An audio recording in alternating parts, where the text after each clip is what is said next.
नमस्कार मेरे प्रिय विद्यार्थियों।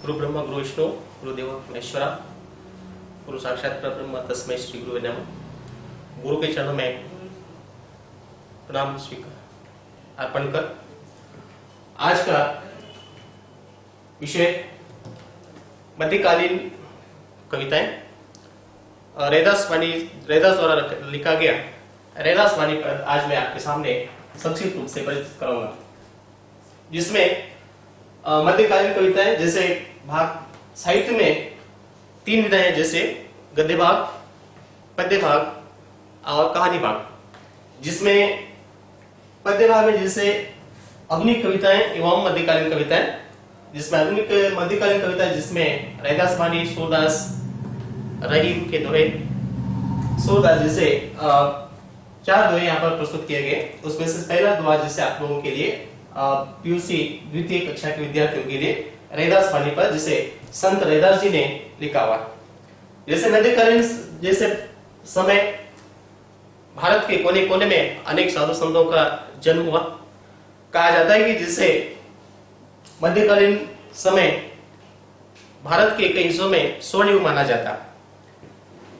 सन 1100 से लेकर 1800 के आसपास तक मध्यकालीन समय निर्धारित किया गया, जिसमें कर्नाटक सहित महाराष्ट्र, आंध्र, तमिल, पंजाब, अन्य राज्यों में अनेक साधु संतों का जन्म हुआ, जिसमें अनेक शाखाएं हो गए। जिसमें सबसे पहले राम भक्ति शाखा,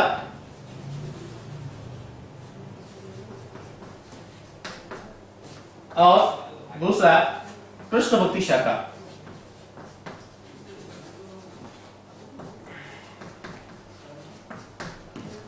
मध्यकाल युग में जिसे इन साधु संतों को दो शाखाओं में बांटा गया, एक राम भक्ति शाखा, दूसरा कृष्ण भक्ति शाखा। जैसे राम भक्ति शाखा में कबीरदास, तुलसीदास, रैदास जी ऐसे अनेक साधु संत और साधु संत कवि इसमें इस शाखा के अंतर्गत आते हैं।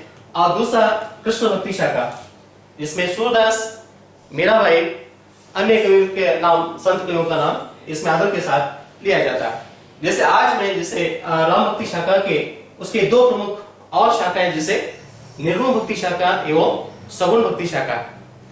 निर्गुण भक्ति शाखा के सबसे महान प्रवर्तक संत कबीरदास जी का नाम लिया जाता है, और उसके साथ ही आज के जैसे रैदास जी को भी निर्गुण भक्ति शाखा के कवियों में से माना जाता है।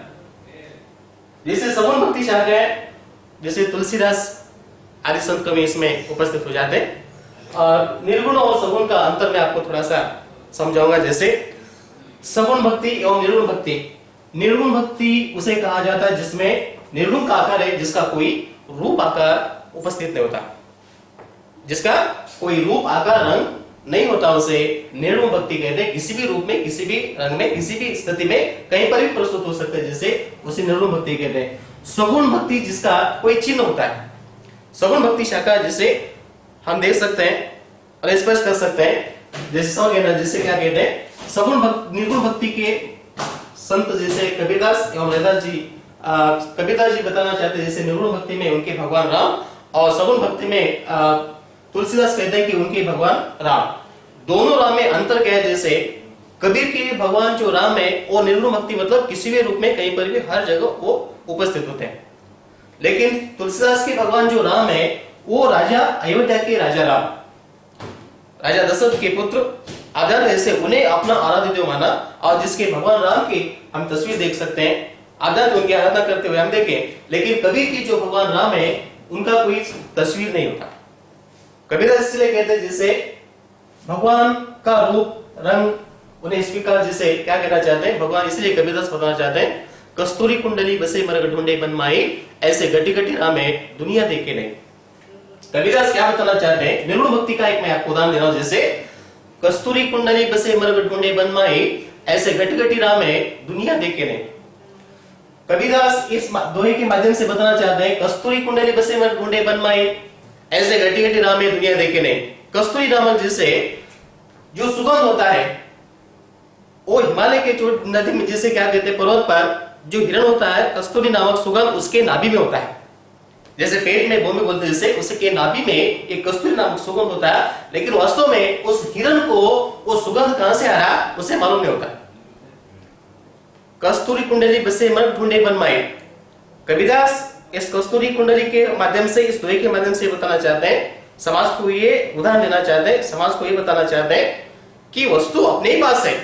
आजादी से जो कस्तूरी नामक सुगंध उस हिरण के नाभि में जो है उसे सुगंध तो आ रहा है, लेकिन उसे उस सुगंध को ढूंढने के लिए, उस सुगंध को पाने के लिए, वस्तु को पाने के लिए वो क्या कर रहा है, कस्तूरी कुंडली बसे मर ढूंढे बन माए। कस्तूरी तो हिरण के नाभि में ही है, लेकिन फिर भी वो बताना चाहते जैसे कि उस सुगंध को, उस द्रव्य को पाने के लिए वो हर जगह पर्वत, जंगल, हर जगह झाड़ों में जाकर देखते उस सुगंध को ढूंढने का प्रयास करता है। कस्तूरी कुंडली बसे मर ढूंढे बन माए, ऐसे घटी घटी राह में दुनिया देखे नहीं। आगे के उदाहरण में क्या बताना चाहते हैं कबीरदास, आप जानते जैसे हिरण को उसके पास से जो कस्तूरी है उसे अज्ञातवश, जैसे अज्ञातवश बोलिए, अज्ञान के कारण बताइए या ना समझ के बताइए, बारे में समझिए। जैसे वस्तु तो उसी के पास है, लेकिन वस्तु को कहां ढूंढ रहा, वो जंगल की इस उस झाड़ी में देखकर जा रहा। लेकिन इंसान को भी वही बताना चाहते हैं आगे कि ऐसे घटी घटी राह में दुनिया देखे नहीं। कबीर के राम ऐसे घटी घटी मतलब हर कण कण में, हर वस्तु में, हर इंसान के अंदर, हर कण कण के अंदर जब भगवान का निवास स्थान है, लेकिन फिर भी इंसान उसे ढूंढने के लिए यहाँ खोजता हुआ जाता है, मंदिर मस्जिद खोजता हुआ जाता है। कहने का मतलब आजाद से, जैसे मैंने बताया फिर से, कस्तूरी कुंडली बसे मर ढूंढे बन माई, ऐसे घटी घटी राह में दुनिया देखे नहीं। जैसे हिरण अपने अज्ञान के वश, अज्ञान कारणवश, अंधविश्वास के कारणवश, जैसे क्या कहना चाहता हूं, जैसे उस नाभि में जो सुगंध है उसे पता ही नहीं कि साथ उसके नाभि में ही सुगंध है, लेकिन फिर भी वो जंगल में इधर भटकता जाता है। लेकिन इंसान भी भगवान को अपने पास ही रखकर, अपने अंदर ही रखकर, कण कण में घटा हुआ भगवान को ना समझकर, ना पहचान कर उसे यहाँ और ढूंढने का प्रयास करता है, बल्कि जैसे कबीरदास इस नर्म भक्ति शाखा में बताना चाहते हैं। वैसे ही जैसे क्या बताना चाहते हैं स्थिति में, उसी समय जैसे मैंने बताया कि इस आधुनिक मध्यकालीन कविताओं, जैसे मध्यकालीन समय भारत के कोने कोने में अन्य साधु संतों का जन्म हुआ, इसलिए इस युग को स्वर्ण युग माना जाता है। आजाद जैसे ये कबीरदास के वैसे विचार यहाँ कर्नाटक में भी, यहाँ जैसे क्या कहना चाहते, जैसे शरण साहित्य में माना जाता है। शरण साहित्य जैसे बसवनाथ, बसवेश्वर है, अक्कमा देवी है, अलम प्रभु है, चन्मल्लिकार्जुन है, आजाद जैसे ऐसे बहुत सारे कितने 770 अमर गणम गणम जैसे बोलते हैं। जैसे वचन साहित्य में आ जाता है कर्नाटक में बसवनाथ सहित उनके अन्य कितने, अलम प्रभु जी सबसे पहले पीठाधिपति रहे, उनके शून्य सिंहासन, इसके शून्य सिंहासन पीठाधिपति के सबसे प्रथम अध्यक्ष रहे। लेकिन बसवनाथ का नाम आदर के साथ लिया जाता है। उस बसवनाथ के सहित कितने 770 अमर गणम गणम जिसे बोलते हैं वचनकार, जैसे अलम प्रभु जी अध्यक्ष, और उनके साथ साथ जैसे 770 लोगों में 700 पुरुष लोग और 70 महिलाएं उसमें शामिल थे। आजाद जैसे उस समय की बात, जैसे मैंने आपको बता दिया, ये उदाहरण में क्यों ले रहा हूं, संदर्भ में क्यों प्रस्तुत कर रहा हूं, कबीरदास के विचारों से या बसवनाथ के विचारों से तोलमेल किया जा रहा है। कबीरदास क्या बताना चाहते हैं, कस्तूरी कुंडली बसे मर ढूंढे बन माए, ऐसे घटी घटी राह में दुनिया देखे नहीं। कबीरदास क्या बताना चाहते हैं, भगवान को अपने पास रखकर इंसान यहाँ वहां ढूंढते हुए उसे ढूंढने के लिए या पाने के लिए भटक रहा है। वैसे ही बसवनाथ क्या बताना चाहते हैं, आजाद से क्या बताना चाहते हैं, कल्ल नागर कन्नड़ हाल निर्वरिया दिट्टद नागर बंदरे वड़े वड़े नोरिया। बसवनाथ क्या कह रहे हैं, कल्ल नागर कन्नड़े हाल निर्वरिया दिट्टद नागर बंदरे वड़े वड़े नोरिया। आजाद जैसे वास्तव में क्या बताना चाहते हैं, कंपेरिजन क्या हो रहा है यहाँ पर, जैसे ये निर्गुण भक्ति की शाखा में बात कर रहा हूं, जैसे अज्ञानवश की बात में कर रहा हूं, जैसे उसके बाद में जैसे संत रैदास वाणी की तरफ मैं प्रस्तुत हो जाता हूं। जैसे निर्गुण भक्ति क्या है उसके बारे में दो चार बातें आपको मैं समझाने का प्रयास कर रहा हूं। आजाद बसवनाथ क्या बताना चाहते हैं, कल्ल नागर कंडड़े हाल निर्वरिया दिट्टद नागर बंदड़े वड़े वड़े नोरिया।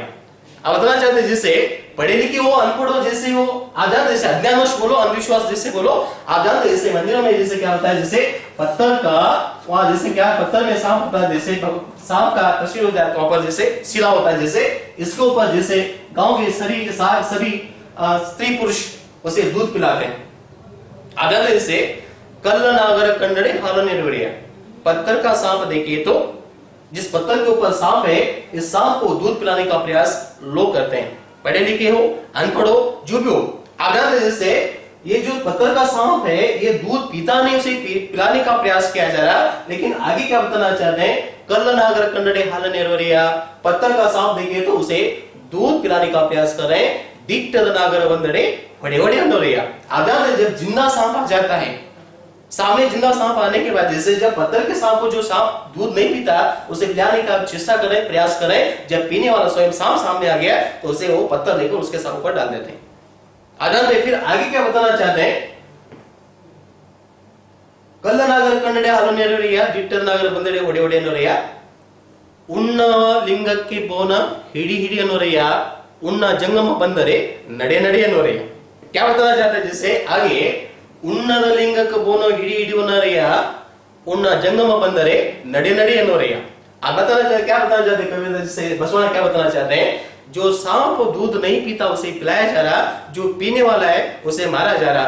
वैसे ही जो मूर्ति होती है, शिला होती है, समझ गए ना, उसे खिलाने का, उसे पिलाने का प्रयास कर रहे हैं, लेकिन जब घर के द्वार पर कोई भिक्षुक आता, आगंतुक आता, अतिथि आता तो उसे खाने वाले को दरवाजे से भगा देते हैं।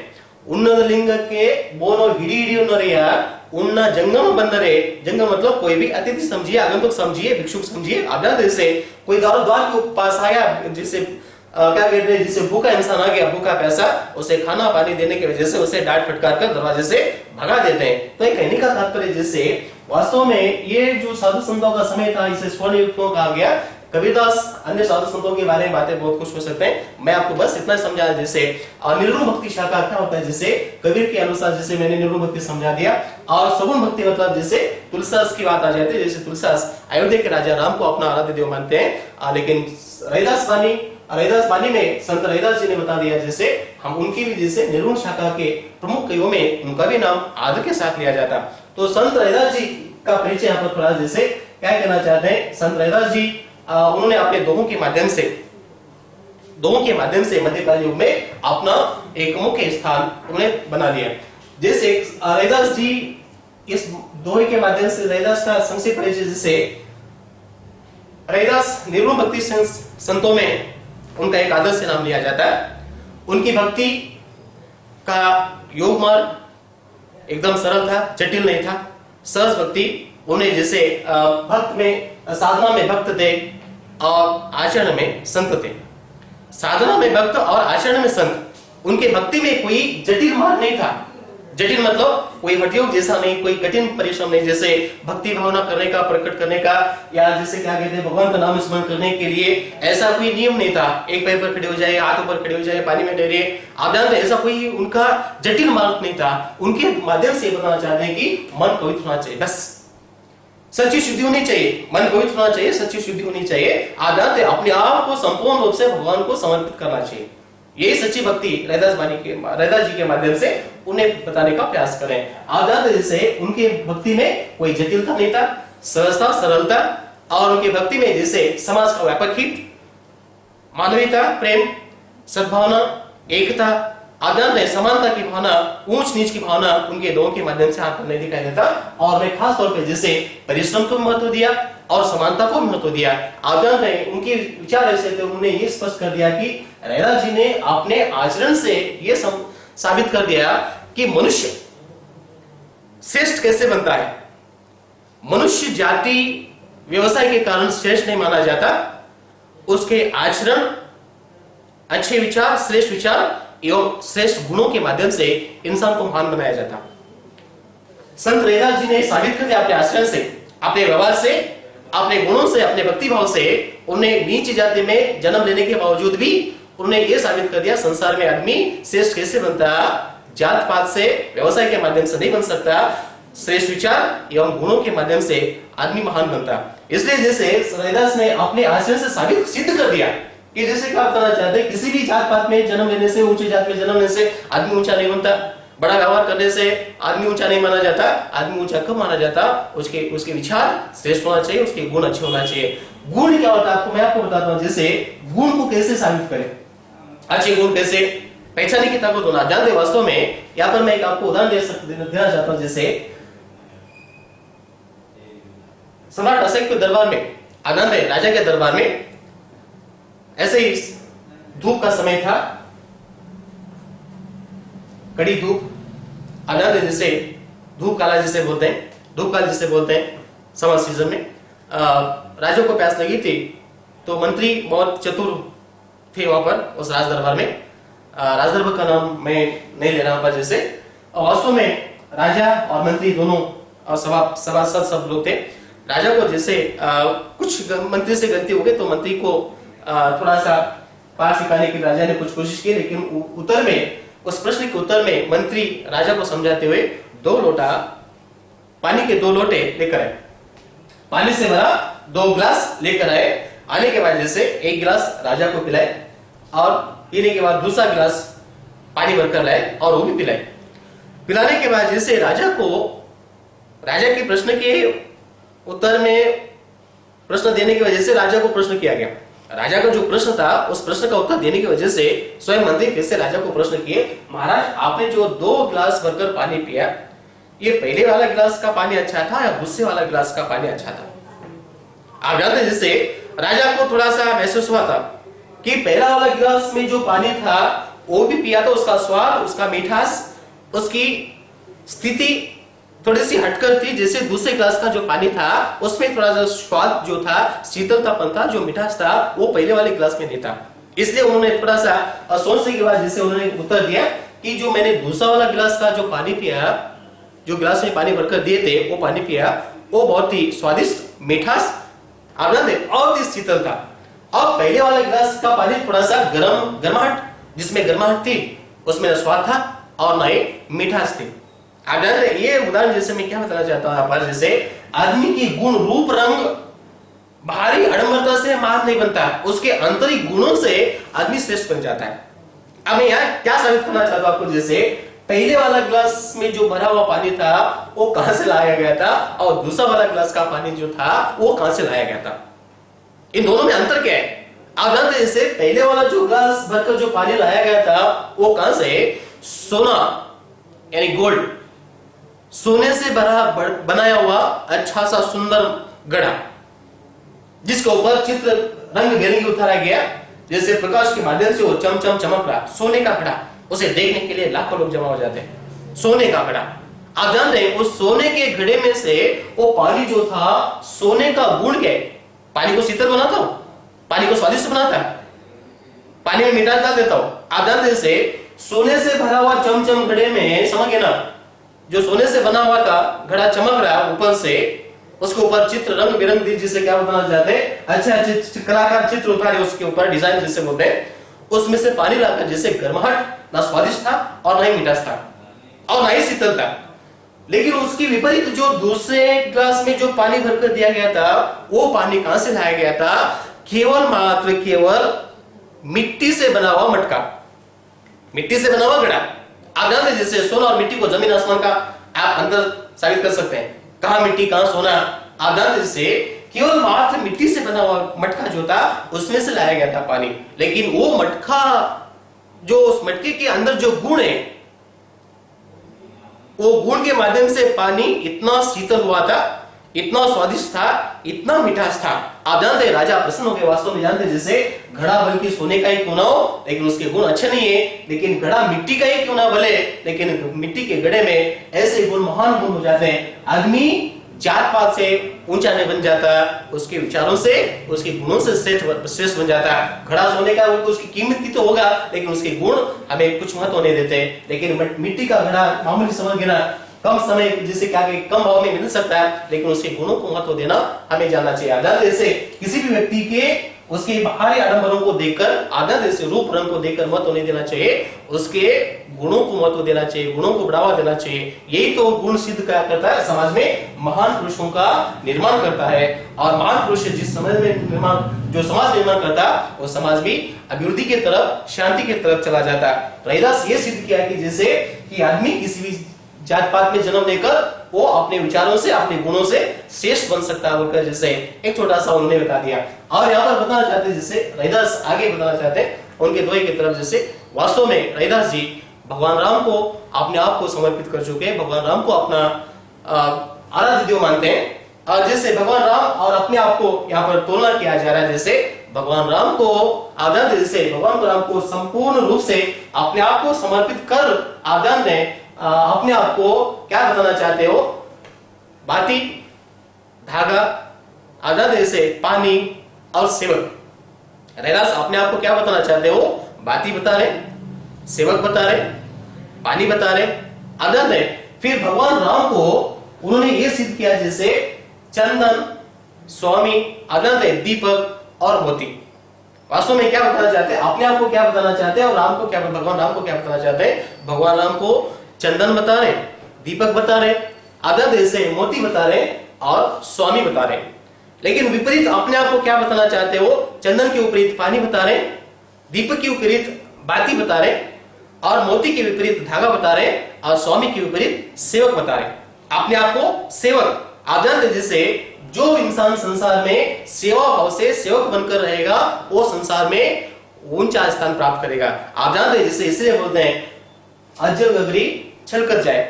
आदान जैसे जो भरा हुआ घड़ा होता है वो हमेशा शांत रहता है, लेकिन जिस घड़े में पानी आधा होता है, आधा अधूरा, वो पानी हिल डुल कर नीचे गिरने का संभावना अधिक होता है। आदान आप ये भी समझते हैं जैसे क्या कहते हैं, बुझने वाला दीपक अधिक बड़ा हो जाता है। आप जानते हैं ना, आप देखे होंगे जैसे जब दीपक में तेल कम हो जाता है, जब बुझने वाला है तो दीपक बड़ा हो जाता है, नाचने लगता है, फिर वो अचानक बुझ जाता है। इसलिए यहाँ पर क्या बताना चाहते हैं? संसार में रैदास ये बताना चाहते हैं, ये सिद्ध करना चाहते हैं, आप जितने सौज्ञान आप जानते हैं जैसे कितने नीच बनकर, मतलब नीचा बनकर रहोगे, कितने सरल भाव से रहोगे, आपके विचार कितने सरल होंगे, आप उतने संसार में महान बनोगे। आदान जैसे अपने आप को इसीलिए उन्होंने क्या कहा? दास कहा, आदान जैसे, और भगवान को स्वामी कहा। आप वास्तव में यहाँ पर बताना चाहते हैं संत रैदास, और उन्होंने ये भी बताना चाहते हैं परिश्रम का महत्व और समता पर समाज का यहाँ पर उदाहरण दिया जा रहा है। आप जानते हैं जैसे रैदास एक महान राम भक्ति शाखा के, निर्णय भक्ति शाखा के श्रेष्ठ में से एक माने जाते हैं। उन्होंने भगवान राम और अपने आप को तुलना करते हुए इस दोहे का प्रारंभ मैं करूंगा। जैसे ये छोटा सा संक्षिप्त परिचय, जैसे निर्णय भक्ति, सगुण भक्ति, कृष्ण भक्ति, राम भक्ति शाखा, जैसे समझिए ना, कबीरदास थोड़ा सा आपको परिचय दिया निर्णय भक्ति के बारे में, एक दो वचन आपको मैंने बता दिया। आप जानते हैं जैसे संत रैदास जी ने ये बताना चाहते हैं जैसे भगवान और भक्त को कैसे तुलना करें, अपने आप को क्या संबंध बताना चाहते हैं भगवान से। आदर है, सबसे पहला दोहा क्या बताना चाहते हैं मैं पढ़ूंगा, जैसे क्या बताना चाहते हैं, प्रभु जी तुम चंदन हम पानी, प्रभु जी तुम चंदन हम पानी, जाकी अंग अंग बास समानी। आप बताना चाहते हैं क्या बताना चाहते हैं संत रैदास जी? रैदास जी क्या बताना चाहते हैं? प्रभु जी तुम चंदन हम पानी, जाकी अंग अंग बास समानी। यहाँ पर पहला दुआ क्या बताना चाहिए? प्रभु जी समझ के नाम जानते हैं, प्रभु को चंदन और अपने आप को पानी बता रहे। अब कैसे छूटे राम रट लगी, प्रभु जी तुम चंदन हम पानी। क्या बताना चाहते हैं? पहले मैंने आपको कंपैरिजन बता दिया चंदन और पानी, लेकिन पहले क्या बताना चाहते हैं उससे पहले? प्रभु जी समझ के ना, आप देखते प्रभु जी अब कैसे छूटे राम रट लगी, अब कैसे छूटे राम रट लगी, प्रभु जी तुम चंदन हम पानी। प्रभु जी आप कैसे छूटे राम रट लगी, मतलब समझे ना? आप जानते हैं जैसे जब सच्चा भक्त सच्चे मन से अपने आप को संपूर्ण रूप से जब भगवान को सौंप देता है, वो भगवान के नामस्मरण के बगैर एक पल भी जीवित नहीं रह सकता। जीवित रहेगा तो बावला हो जाएगा। आनंद जैसे आदमी को किसी बात की लत लग गई तो उसकी बिना जैसे वो बेचैन सा होता है, जैसे बेचैन उसके मन में आकर बैठती है, आनंद उसके बगैर एक पल भी वो जीवित रहना नहीं चाहता। वैसे रैदास का स्थिति ऐसा हो गया जैसे अब कैसे छूटे राम रट लगी, प्रभु जी तुम चंदन हम पानी, जाकी अंग अंग बस समानी। यहाँ पर ये बताना चाहते हैं अपने आप को पानी और भगवान राम को चंदन का संबंध बताते हुए वो दोनों का मिश्रण होने के बाद क्या होता है, जैसे अब कैसे छूटे राम रट लगी, भगवान समझ के ना, प्रभु जी आपसे मेरा संबंध जुड़ गया है, इस संबंध को तोड़ना निकालना ये नामुमकिन हो गया है, असंभव है। जैसे वो बताना चाहते हैं जब चंदन का टुकड़ा लकड़ी से, चंदन का लकड़ी जैसे बोलते हैं, जैसे समझ गए ना, आप जानते हैं जैसे चंदन का लकड़ी क्या होता है, जैसे आप देखे होंगे चंदन का वृक्ष जैसे बहुत घना होता है। इस चंदन के वृक्ष में समझ गए ना, वो चंदन कहां पर होता है, इन पत्तों में शाखाओं में नहीं होता है। चंदन जैसे इसका जो तना होता है, ये तना जो होता है, तना निकालने के बाद जैसे अंदर छोटा सा उसके अंदर चंदन का टुकड़ा, मूल चंदन का टुकड़ा उस तना के अंदर होता है, छोटा सा टुकड़ा निकलता, वो चंदन का टुकड़ा है। समझ ना क्या कहते हैं, जब चंदन का जो लकड़ी है वो पानी के साथ घिसा जाता है, उससे पानी डालकर जैसे उसके ऊपर घिसा जाता पत्थर पर, जो लकड़ी का गंध है, लकड़ी का गंध मतलब मैला समझिए आप, लकड़ी का जो मैला होता है आप जानते जैसे वो लकड़ी का मैला उस पत्थर पर घिसने से उसका गंध निकलता, मैला निकलता। लेकिन उस समय जब पानी के साथ घिस रहे हैं चंदन को, तो चंदन का जो सुगंध है उस पानी के साथ मिश्रण होने के बाद उस पानी से उस गंध को अलग नहीं किया जा सकता। ये 100% है। क्या बताना चाहते हैं? प्रभु जी तुम चंदन हम पानी जाके अंग अंग वास समानी, जैसे चंदन का सुगंध जो है पानी के अंदर मिश्रण होने के बाद पानी से जैसे सुगंध को अलग नहीं किया जा सकता, उस पानी के तरल पदार्थ में सुगंध भरा हुआ है, समा गया हो, उस सुगंध को अलग नहीं किया जा सकता। एक तरफ सुगंध, एक तरफ पानी को हम अलग नहीं कर सकते। सुगंध किसके साथ समाहित गया हो?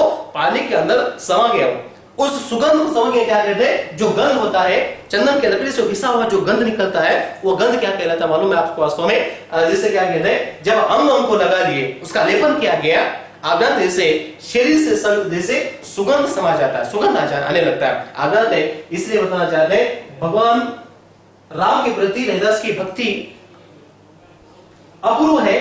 उन्हें बताना चाहते हैं अब कैसे छूटे राम रट लगी, भगवान तुम्हारे रट लगी हुए, भगवान राम का रट लगा हुआ है, मेरे से सौगे ना, मेरे मन से भगवान राम के नाम को निकालना असंभव है। आप जानते जैसे एक दूसरे से अलग होना नामुमकिन है, मुश्किल है। आप जानते जैसे मुश्किल क्या नामुमकिन है, इसलिए वो बताना जैसे चंदन को घिसने के बाद उसका जो सुगंध आता है वो सुगंध को जैसे पानी से अलग नहीं किया जा सकता, वैसे ही मेरे मन से भगवान राम को कोई अलग नहीं कर सकता, या मैं उन्हें छोड़ नहीं सकता, मैं उनके बिना जीवित नहीं रह सकता, मैं उनके बिना बावला हो जाऊंगा। ऐसे भक्ति का परिचय देते हुए रैदास जी पहले पद में बताना चाहते हैं। आप जानते जैसे क्या बताना चाहते हैं? वास्तव में संत रैदास जी ने इस दोहे में बहुत अच्छी तरह से उन्होंने उदाहरण देते हुए बताया, बहुत अच्छा है। जैसे क्या बताना चाहते हैं? सच्चा मन, सच्चा समर्पित भाव से अर्पण होगी तो शायद जैसा ये होता संभव है, जैसे एक सच्चा भक्त अपने आप को संपूर्ण रूप से बिना फल की चिंता किए कर्म करते रहता है और अपने आप को भगवान के हवाले सौंप देता है, तो वो सच्चा भक्ति या भक्ति को दर्शाते हुए संत रैदास जी ने अपने पहले पद में बताना चाहते हैं। उस पद को और एक बार मैं पुनरावर्तन करूंगा, उसके बाद आगे की तरफ चलते हैं। प्रभु जी तुम प्रभु अब कैसे छूटे राम रट लगी, प्रभु जी तुम चंदन हम पानी जाकी अंग अंग वास समानी। जब सच्चा भक्त भक्ति करता है तो सारे संसार को भूल जाता है। आप जानते जिससे सारे संसार को भूल जाता है, मतलब कैसे? भक्ति, सच्ची भक्ति कैसी होती है? आप जानते सच्ची भक्ति कैसे? सच्ची भक्ति आंख बंद करने से, आप जानते जैसे सच्ची भक्ति बात न करने से, भूखे रहने से, पैसे रहने से, ऐसे थोड़ी सच्ची भक्ति होती है। आप जानते सच्ची भक्ति क्या है? अपने आप को, संसार को छोड़ो, अपने आप को भूल जाना, संपूर्ण तन मन सब कुछ जो कुछ भी है भगवान का है, भगवान के शरण में जाना ही सच्ची भक्ति कहलाता है। आदर जैसे मैंने इसलिए बता दिया, मध्यकाल युग में भारत के कोने कोने में अनेक साधु संतों का जन्म हुआ। मैंने बताया जैसे कर्नाटक में 770 शिवशरण थे जिसे वचनकार बोलते हैं, तमिलनाडु में तिरुवल्लुवर जैसे संत का जन्म हुआ, पंजाब में गुरु नानक जैसे संत का जन्म हुआ। आप जानते जैसे और क्या कहते हैं, जैसे वास्तव में महाराष्ट्र में तो अनगिनत साधु संतों का जन्म हुआ, जैसे नामदेव महाराज, तुकाराम महाराज, गाडगे महाराज, एकनाथ महाराज, मुक्ताबाई, सोपान, निवृत्ति, ज्ञानदेव महाराज। आप जानते जैसे ये बहुत सारे जैसे क्या कहते हैं भक्त कुमार जिसे बोलते हैं, कुमार मतलब कुमार जो मटकिया बनाता है। आप जानते ऐसे कई साधुओं का जन्म 21 ईस्वी में जैसे क्या कहते हैं, ये मध्ययुगीन जो काल था, ये संपूर्ण रूप से भारत के कोने कोने अलग अलग राज्यों में ये स्वर्ण युग के रूप में परिवर्तन हुआ। इन्होंने अपने आप को सौगेना समाज के लिए समर्पित कर दिए। समाज में फैला हुआ जो अंधविश्वास है, अज्ञानता है, उसे दूर करने का ये साधु संतों का काम कार्य रहा। लेकिन फिर भी संसार में वो वैसे जाते जैसे उनकी बातों का असर अधिक प्रभाव से लोगों पर नहीं गया। अब वास्तव में क्या बताना चाहते हैं, मैं ये बात कर रहा था कि जैसे सच्ची भक्ति क्या होती है, सच्ची भक्ति का एक उदाहरण मैं आपको दे सकता हूँ। आजाद जैसे महाराष्ट्र की मैंने बात किया, मुझे याद आ गया जैसे क्या कहते हैं सच्ची भक्ति मतलब आप भक्त गोरा कुमार को समझते होंगे, जानते होंगे, महाराष्ट्र में आप उनका इतिहास निकाल सकते हैं। जैसे वो भगवान पाड़ो मतलब जैसे विठल जिसे बोलते हैं महाराष्ट्र में, उनके बहुत बड़े सच्चे भक्त थे, बहुत बड़े। आनंद जैसे उन्होंने भक्ति में जब भी उनके समय नहीं था, समय संदर्भ नहीं था, उनका मन भगवान में जब 24 घंटे उनके मन में भगवान का नाम स्मरण होते रहता था और कभी भी अपने आप को भगवान के नाम समर्पित हो जाते थे। इसलिए समझ लेना जानते जैसे वास्तव में ऐसे उनके घर में वैसे काम न ठीक होने की वजह से हमेशा वो भगवान के भक्ति में कभी भी समर्पित हो जाते हैं। इसलिए उनके घर के लोग उनके ऊपर उतना विश्वास मतलब जैसे घर को छोड़ जाना ऐसे कोई बात नहीं। जैसे क्या कहते हैं, एक समय की बात, जैसे भक्त गोरा कुमार आपने मतलब जब भक्ति में मग्न होने की वजह से उनका समय नहीं था, सीमा नहीं था, इसलिए कभी भी भक्ति में मग्न होने की वजह से उन्हें कोई भरोसा, जिसे क्या बोलते हैं, काम सौंपा नहीं जाता। एक दिन क्या हो गया, घर में छोटा सा बच्चा था, उनके ऊपर अगर घर में बैठे भक्त कुमार तो घर को खुला छोड़कर कहीं बाहर जाना बोल के उनके मन में नहीं आता, क्योंकि वो कभी बैठे बैठे भगवान के भक्ति में मग्न हो जाते थे, भूल जाते थे अपने आप को, संसार को भूल जाते थे। इसलिए उन्हें डर लगता था कि जैसे जब भी बाहर जा रहे हैं, वो घर में बैठे तो घर के बाहर बैठे, लेकिन घर को ताला लगा के वो बाहर जाते। लेकिन समय की बात है, जैसे एक दिन जब रसोई बना रही थी उनकी पत्नी,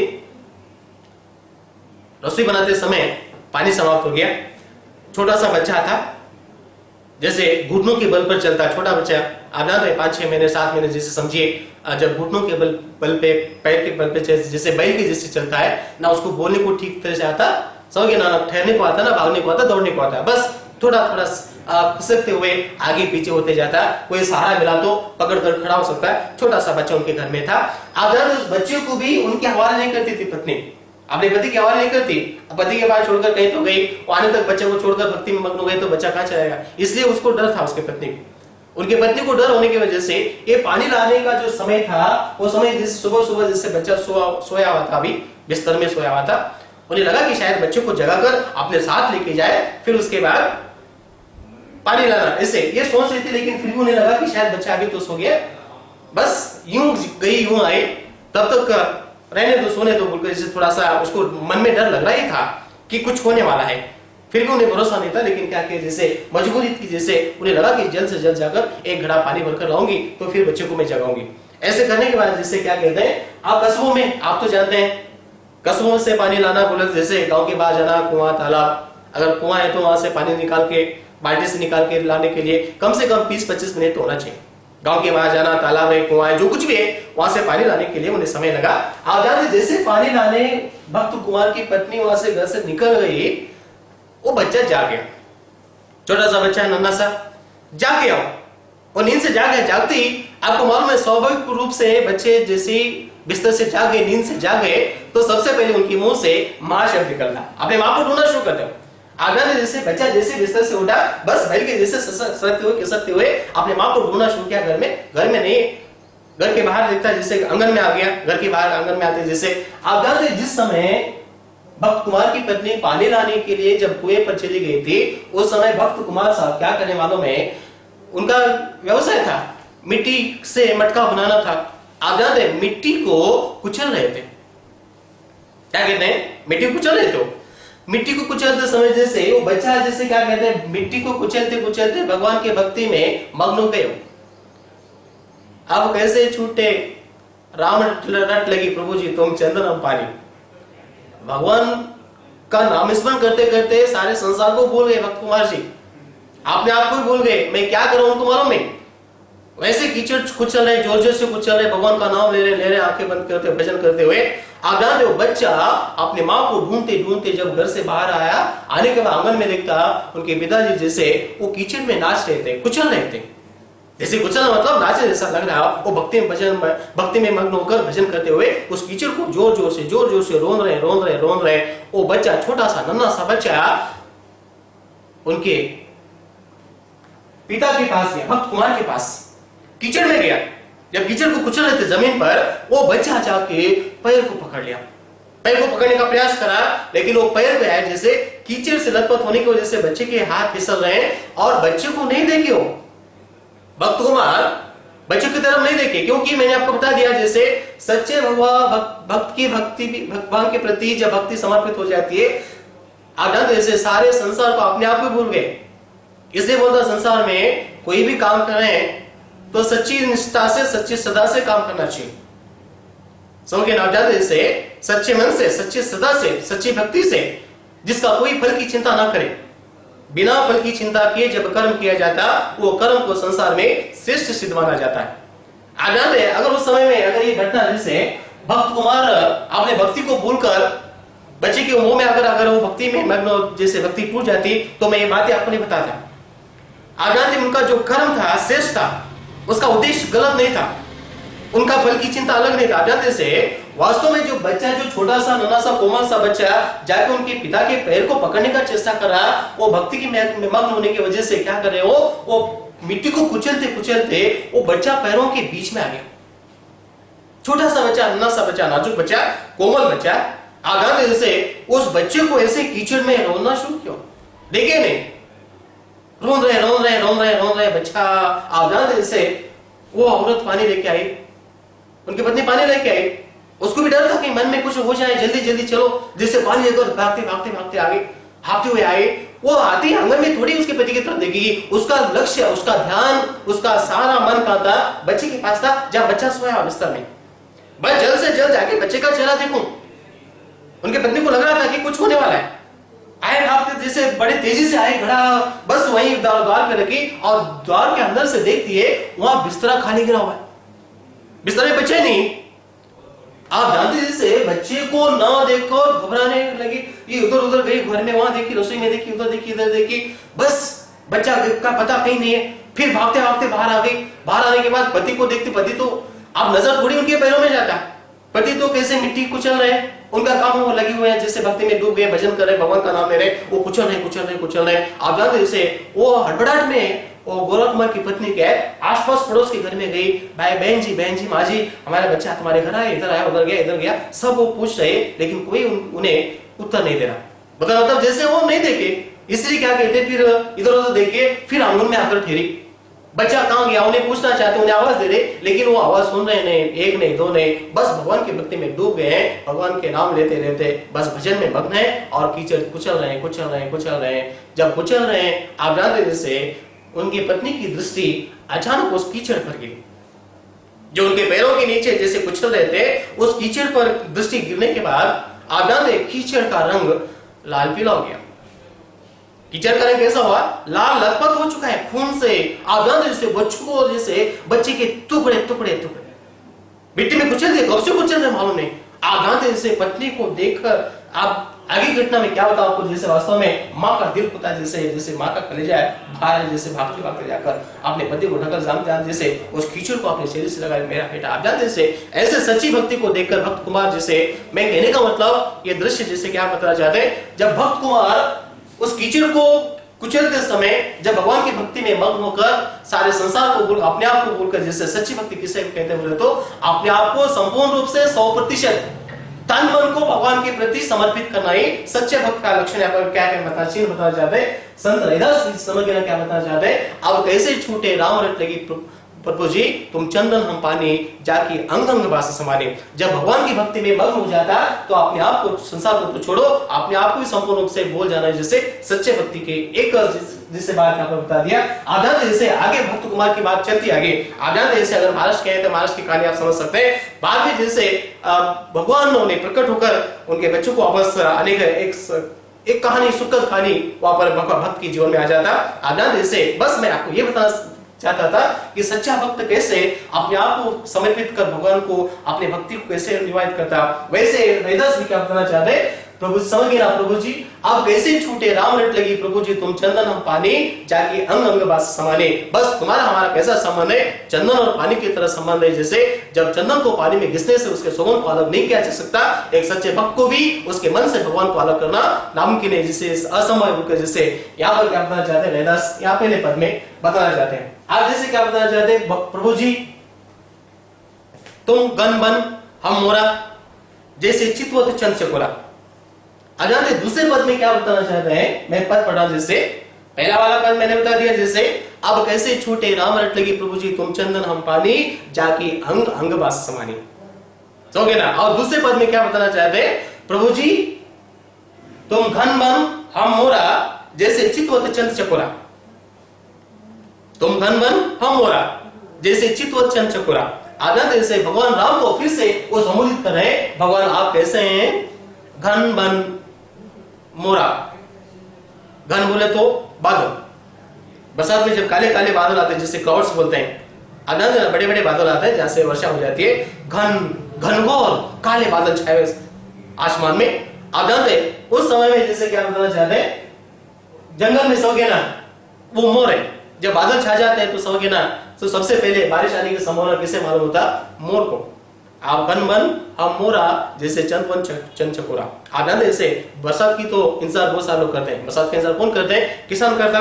किसान को बरसात की बहुत आवश्यकता है। मेंढक है, सांप है, पनिया है। आप जानते जैसे इसमें मोर भी एक है जो सच्चे मन से आसमान से या बरसात से प्रेम करता है, सच्ची भक्ति से, सच्चा मन उसका है। आप जानते इतने सारे होने के बाद भी किसान भी आसमान से बहुत प्यार करता है, बादशाह से बहुत प्यार करता है, लेकिन उसका जो उद्देश्य है, उसका लक्ष्य है, वो थोड़ा सा स्वार्थपरताओं पर दिखाई देता है। प्रेम करता है, ठीक है, बरसात के बिना उसका जीवन नहीं चलता, लेकिन फिर भी जब बरसात हो जाती है तो बस उस बरसात को भूल जाता है। आप जानते जैसे अगर थोड़ा वर्षा ज्यादा हो गई तो फिर से वो नाराज हो जाता। कौन? किसान। किसान ठीक है, बरसात से प्यार करता है, आसमान से प्यार करता है, बादल से प्यार करता है, वर्षा हो गई तो अनाज हो जाएगा घर में, वो ठीक है, वो भी प्यार करता, भक्त है वो भी, लेकिन फिर भी उसके अंदर जो है, उसका जो लक्ष्य है, उसमें स्वार्थपरता छुपा हुआ है। जब बारिश हो जाता ना, बस वो क्या चाहता? सीमित बारिश चाहता कि अपनी फसल अच्छी तरह से आए। आप जानते हैं ना, कर्म है लेकिन कर्म के साथ फल जुड़ा हुआ है।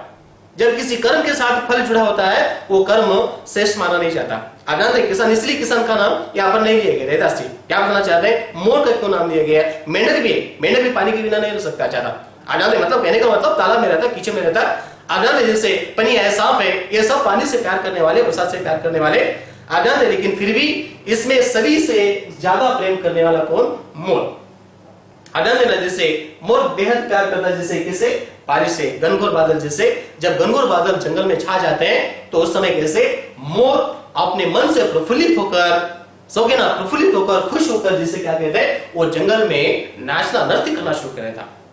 आनंद से उसे बेहद खुशी हो जाती है, उतना उसका मन प्रफुल्लित, मतलब समझ गया ना, इतना खुशी से भर जाता, उसका जैसे अनुमान नहीं किया जा सकता। इतनी खुशी होकर जैसे जंगल में जब मोर अपना सुंदर पंख फैलाकर जब नृत्य शुरू कर देता है जैसे, तो उस जंगल के सारे मोरनियां आकर उसे घेर लेते हैं। आप जानते हैं जैसे क्या कहते हैं, जब नर मोर जैसे जब अपने बड़े बड़े पंख फैलाकर जब नृत्य शुरू कर देता है तो सारे जंगल के मोरनियां आकर उसे घेर लेते हैं। जब नाचता नाचता नाचता मोर आ जाता है, पक्षी में जैसे सबसे सुंदर पक्षी जिसे माना जाता है मोर को, आप जानते हैं जैसे, लेकिन फिर भी भगवान ने कहीं ना कहीं थोड़ा सा न्यूनता दे देता है। आप जानते हैं संसार के सभी पक्षियों में सुंदर पक्षी मोर कहते हैं, लेकिन मोर भी अपने शरीर से, अपने रूप रंग से उसे भी संतुष्ट नहीं है। आप जानते हैं मैं क्या बताना चाहता हूं, पर आदमी को संसार में जितना भी हो उसे सुख प्राप्त होना बहुत मुश्किल है, क्योंकि सुख उसके पास है, सुख बाहर ढूंढने से नहीं मिलता। समझे ना मैं कहने का मतलब, जैसे संसार तो सभी पक्षियों में सबसे सुंदर पक्षी मोर को मानता है, लेकिन मोर अपने आप को सुंदर नहीं मानता, उसे भी कुछ कमी दिखाई दे रहा है उसमें। आप जानते इसके उसकी गर्दन होती है नीली, जिसे सुंदर चमक रहा है, उसके सर पर पूरा होता है। आप जानते हैं जैसे अलग अलग रंग बिरंगे उसके पंख होते हैं, लेकिन फिर भी नाचता नाचता नाचता नाचता फिर नाचने के बाद आप जानते हैं उसके पैर दर्द देने लगते हैं। कब तक नाचता? जोश में बहुत नाचा नाचा नाचा नाचा, नाचने के बाद नृत्य किया, इतना नृत्य किया, बेहद नृत्य किया।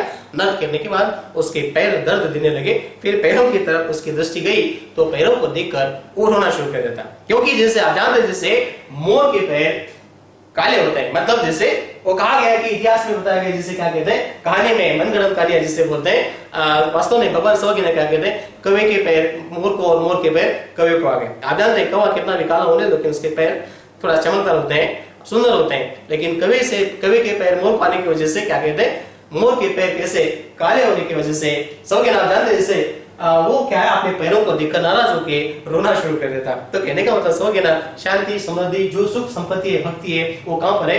बाहर से नहीं आता, वो अंदर ही रहता। समझ ना, जो इसीलिए संसार में समझ ना वास्तव में क्या है, प्रभु जी तुम घन बन हम मोरा जैसे चित्त चंचकुरा। दूसरी बात क्या बताना चाहते हैं, पहले आप समझ गए जैसे प्रभु जी तुम घन बन हम मोरा, आप काले काले बादल है, मैं जंगल में नाचने वाली मोर। समझ ना, जैसे मोर और बादल का जैसे अटूट प्रेम प्रफुल्लित होकर खुशी से झूमने लगता, वैसे प्रभु जी तुम्हारे नाम लेकर, जैसे तुम्हारा नाम लेने से मेरे मन में प्रफुल्लित हो जाता, मैं खुशी खुशी से झूमने लगता मेरा मन। आप जानते जैसे मोर बादलों को देखकर कितना प्रसन्न होता, उसी प्रसन्नता से रैदास जी भी भगवान भगवान राम का नाम लेकर प्रफुल्लित होकर उनका भी मन डोलने लगा, नाचने लगा है, मोर की तरफ प्रफुल्लित हो चुके हैं। आप जानते जैसे फिर दूसरी बात बताना, तीसरी बात क्या बताना चाहते हैं, प्रभु जी समझे ना, आप घन मन हम मोरा जैसे चित्त चंचकुरा।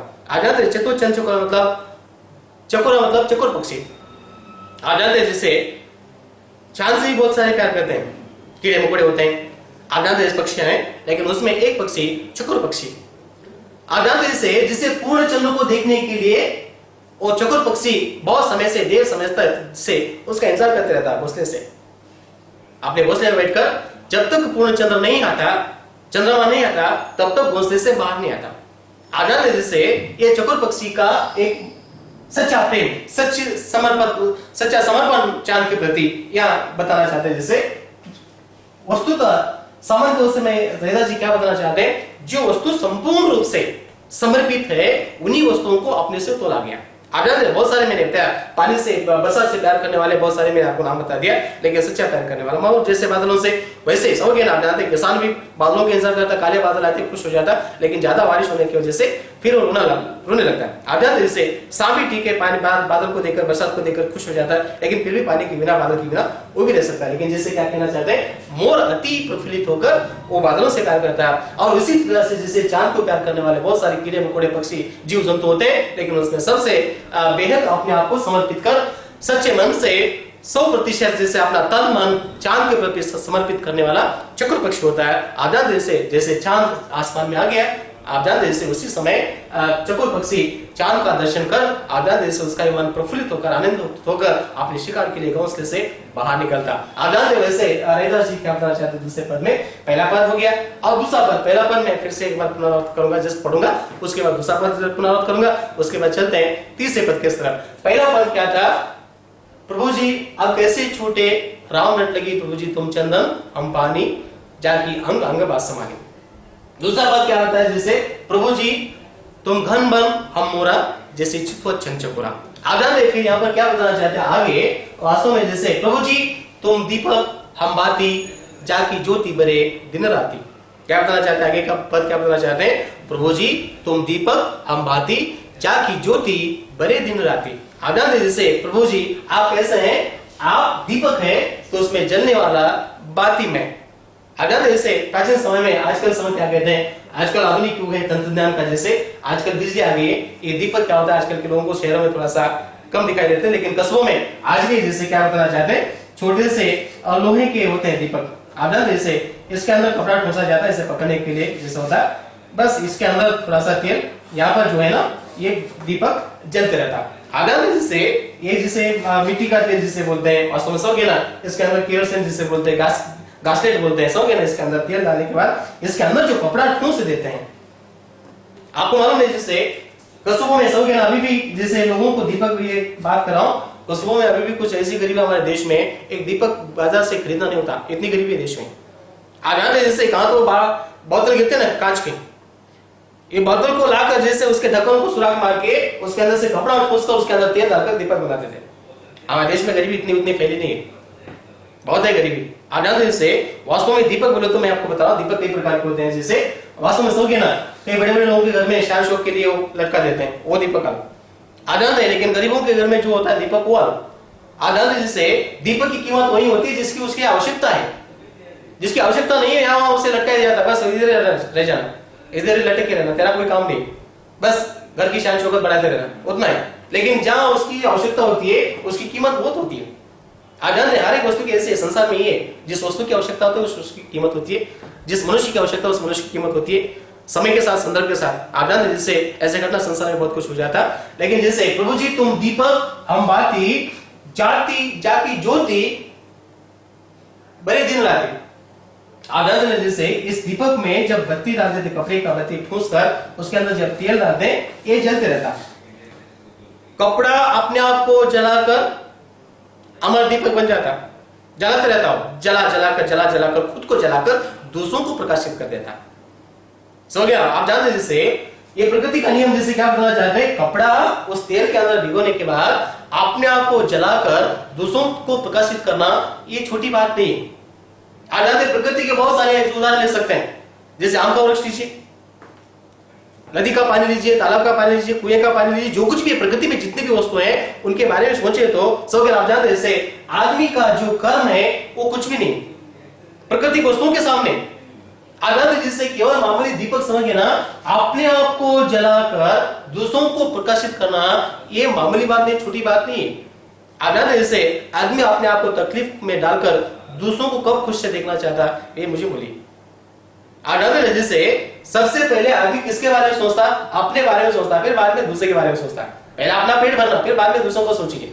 अपना पेट खाली लेके दूसरों के बारे में कोई नहीं सोचे। आनंद से यहाँ पर क्या तात्पर्य है? जैसे दीपक और बाती का जो संबंध है 100% समर्पित कर दिया। बाती किसको? दीपक को समर्पित कर दिया। आनंद है ना, लेकिन दीपक को वैसे उसे संपूर्ण रूप से सुरक्षा दिया हुआ है, सुरक्षित रूप से उन्हें उसके अंदर सिमट कर रखा हुआ है। आप जानते हैं दोनों तरफ से होना चाहिए, एक तरफ से नहीं चलता। समर्पण दोनों तरफ से हुआ तो तभी वहां पर जैसे एक समझ गया क्या कहते हैं, मिलन जैसे भक्त और भगवान का मेल होता है। आपको मैं बताना चाहता हूं जैसे एक अच्छे शिष्य को अच्छे गुरु मिलने की कितनी उम्मीद होती है, उतने अच्छे गुरु को अच्छे शिष्य मिलने की भी उम्मीद होती है। आप जानते हैं ना, जितना अच्छा गुरु शिष्य को मिला उतना ही अच्छा शिष्य गुरु को मिलना चाहिए। तब जो गुरु ज्ञान दे रहा शिष्य को वो संपूर्ण रूप से समर्पित हो जाता, और जो शिष्य ज्ञान सीख रहा गुरु से वो 100% उसे भी वो ज्ञान समर्पित हो जाता। आनंद जैसे क्या कहते हैं ना, जैसे ऐसे नहीं कि समझ गया क्या कहते हैं, अंधे के सामने नाच किया जैसा, भैंस के सामने बीन बजाया जैसा। सुनने की इच्छा नहीं, चाहे पढ़ने की इच्छा नहीं, लिखने की इच्छा नहीं है, बस उनके सामने अगर भगवान भी आकर ठहर कर उपदेश देने लगे तो उनके एक कान से सुनकर एक कान से छोड़ने वाले। आप जानते, लेकिन दोनों तरफ से होना चाहिए समर्पण। मतलब मैं आपको बता रहा हूं, आप जानते से भगवान साक्षात भगवान भी आए तो भी उनकी समझ में नहीं आता, क्योंकि उनकी समझ ही समझ से बाहर है, समाज से परे। आप जानते जैसे वास्तव में यहाँ दीपक और बाती का जो संबंध यहाँ पर रविदास बताना चाहते हैं, बहुत ही गलत। जैसे दीपक अपने आप को जलाकर जैसे प्रकाशित कर देता हो, कैसे समझ गया ना प्रभु जी, तुम दीपक हम बाती, जाकी अंग समझ गया क्या कहते हैं, जैसे जाकी ज्योति बड़ी दिन रात वो हमेशा जलते रहता, प्रकाशित करते रहता। आप जानते ऐसा काम करो संसार में, समझ गए ना, एक उदाहरण बन जाए, अच्छा उदाहरण। आप जानते से ऐसा काम करना संसार में जो संसार को प्रकाश, मतलब दीपक प्रकाश की बात नहीं, एक अच्छे कर्म की बात करो। जैसे समझ गए ना, युगो तो आपके कर्म के बारे में वहां पर जैसे चर्चा हुआ। वास्तव में मैं बताऊं जैसे बहुत सारे ऐसे लोग हैं, ऋषि दधीची समझ गए ना, आप जानते जैसे राजा तानवीर शिवरूर कर्ण जिसे बोलते हैं, उन्हें बहुत बड़ा महान किया। आप जानते जैसे आप बोलते जैसे बाती जला कर प्रकाश कर दिया, कर्ण ने भी ऐसा काम किया, राजा क्षितिज ऐसा काम किया, ऋषि भृगुजी ने ऐसे काम किए, जो संसार में युग युगों तक जब तक चांद सूरज रहेंगे तब तक उनका नाम इस संसार में, इस धरती पर अमर रूप से लिया जाता। आप जानते हैं कर्ण महाभारत की बात है, कर्ण कब की बात है मालूम नहीं, 7000 पुरानी बात समझ गए ना। आज क्यों बताया जा रहा है जैसे उनका नाम क्यों लिया जा रहा है, क्योंकि उन्होंने काम ऐसा किया है, प्रकाश फैला है संसार में। आप जानते हैं जैसे उनकी जो कर्मों से प्रकाश फैल चुका है, उस प्रकाश को कभी भी अंधेरे में डुबाया नहीं जा सकता। उनका प्रकाश कैसा है, अमर बन चुका है। आप जानते हैं जैसे राजा क्षितिज जो कार्य किया वो भी अमर है, उसका भी प्रकाश संसार में फैल चुका है। और भृगु ऋषि ने जो कुछ भी समझ गए ना, आप जानते हैं जैसे ऋषि दधीची ने जो काम किया समझ गए ना, वो भी संसार में दीपक की प्रकाश के प्रति अमर ज्योति बन चुका है। आप जानते जैसे ये कौन से कार्य है, एक छोटा सा एग्जाम्पल मैं आपको देता हूँ। आप जानते जैसे कर्ण समझ गए ना, आप जानते वास्तव में कर्ण की बात यहाँ पर करूंगा मैं। कर्ण आप जानते जैसे अंगराज जिसे कर्ण बोलते हैं, दानवीर कर्ण बोलते हैं, समझ गए ना, महारथी कर्ण बोलते हैं। उन्हें ऐसा कौन सा काम किया जो दीपक की प्रति प्रकाश कर दिया संसार में, ऐसा कौन सा काम किया संसार में जो सामान्य लोग नहीं कर सकते, ये कुछ विशेष लोग ऐसे कर सकते हैं। आप जानते जैसे कर्ण की बात आपको मालूम, जैसे कर्ण जैसे सूर्य पुत्र माना जाता है, समझ गए ना क्या कहते हैं, महाभारत में घटना आता है जैसे कर्ण सूर्य पुत्र होने की वजह से उनके जन्म के साथ, आप जानते जैसे उनके जन्म के साथ उनके शरीर से अभिन्न अंग जैसे कवच और कान में कुंडल थे, अभिन्न अंग कवच और कान में कुंडल। आप जानते हैं वो उस शरीर से अलग नहीं किया जा सकता। आपको मालूम जैसे एक इंसान अपने शरीर से त्वचा को अलग नहीं कर सकता, ये त्वचा है ठीक है, वरना त्वचा नहीं होता तो इंसान का शरीर कैसे दिखता मुझे मालूम नहीं।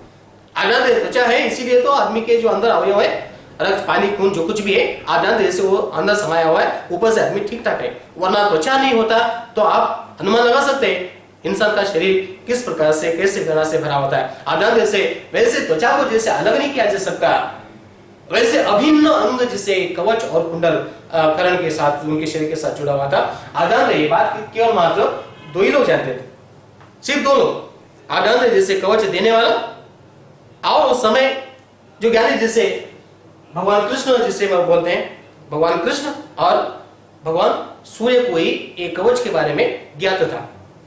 स्वयं कर्ण को ही मालूम नहीं था, उनकी माता कुंती को मालूम नहीं था, उनका जन्म अलग रहस्य वो बात अलग है, रहने तो बाद में मैं बताता हूं आपको। जैसे क्या कहते हैं जैसे जब अभिनव होने के बाद समझ गया ना क्या कहते हैं, जब महाभारत का 18 दिन का युद्ध शुरू हो जाता है आगे, समझ गए ना। 18 दिन का युद्ध शुरू होने के बाद बीच में करण को थोड़ा सा पता होता उसका कवच के बारे में, लेकिन उसे कवच को अलग नहीं किया जाता, उसको मालूम था कवच है उसके पास, उसे ज्ञात हुआ था कवच की वजह से उसका शरीर सुरक्षित था, ये बात फैल गई थी समाज में। लेकिन फिर भी उसकी बात हो गया, उससे पहले जो था केवल मात्र भगवान सूर्य और कृष्ण को मालूम था।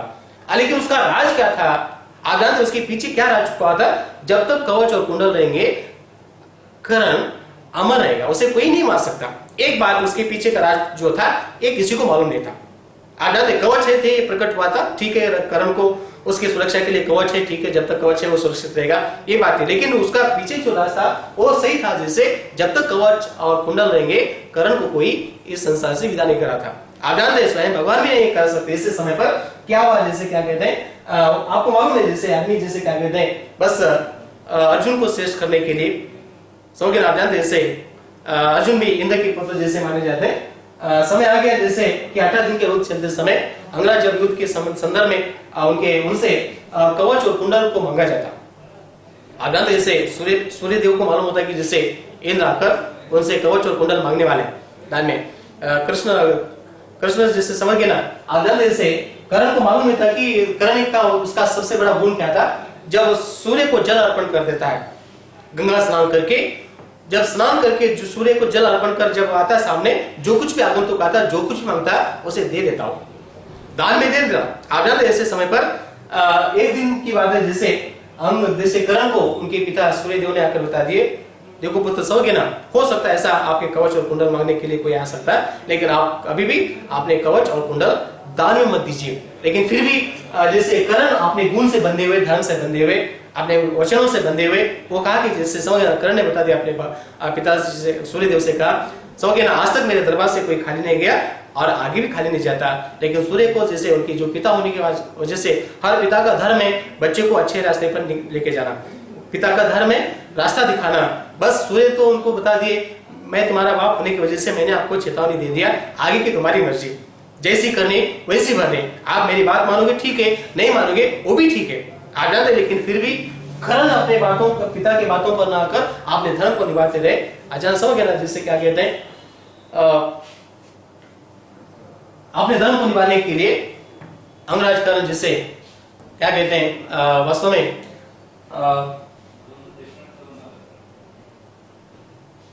बात को जिसे क्या कहते हैं, ठीक है, अंगराज की बात जैसे कवच कुंडल रैदास जी बताना चाहते वास्तव में क्या कहते हैं, जैसे अब कैसे छूटे राम रट लगी प्रभु जी, तुम चंदन हम पानी, जाकी अंग अंग बास समानी, प्रभु जी तुम घन बन हम मोरा, जैसे चित वचन चकोरा, प्रभु जी तुम दीपक हम बाती, जाकी ज्योति बने दिन राती। आप जानते हैं ये पंक्तियां चल रहे हैं। बस आज का उपन्यास यहीं पर समाप्त करेंगे। आप जानते हैं जैसे आगे का जो बचा हुआ हिस्सा है, आप बिल्कुल इस विषय को मत छोड़िए। आप जानते हैं कोई हर एक वीडियो शुरू से अंत तक देखने का प्रयास कीजिए, विषय को समझने का प्रयास कीजिए। समझिए ना, आप जानते हैं जैसे आगे का हिस्सा जो है इससे भी रोमांचक होगा। जैसे रैदास जी ने बेहतरीन दोहे समाज को, समाज हित के लिए, समाज में प्रेम भरने के लिए, समझिए ना, सभी बातें यहाँ पर दिया गया। जैसे वास्तव में आगे के भाग में मैं आगे की बातें आपके सामने प्रस्तुत करूंगा। तब तक के लिए आप सुरक्षित रहिए, अपने परिवार को सुरक्षित रखिए, बस घर में रहिए। नमस्कार, फिर से मिलेंगे, नमस्ते।